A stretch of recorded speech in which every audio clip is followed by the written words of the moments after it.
ইকবালের প্রতি সাধারণ দর্শকের ক্ষোভের কারণে রোশান ইকবালের সিনেমা করতে এখন অনিচ্ছুক। ঈদ মানে ইকবাল, এরকম প্রচারণায় মেতেছিলেন এমডি ইকবাল।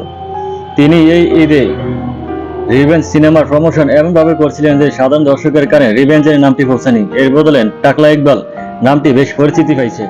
এছাড়া তার প্রতিটি ইন্টারভিউতে কাউকে না কাউকে ছোট করে কথা বলেন, আরেকটু বেশি কথা বলেন।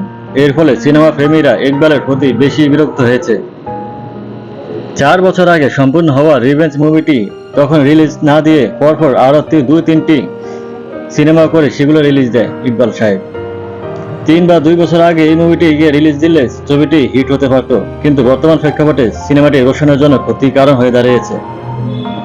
সাম্প্রতিক সময় গেল ইকবাল তার নেক্সট 2টা প্রজেক্টে রোশনকে কাস্ট করতে চেয়েছিল, কিন্তু ইকবালের প্রতি সাধারণ দর্শকের ক্ষোভের কারণে রোশন ইকবালের সিনেমা করতে আগ্রহ হারিয়েছে।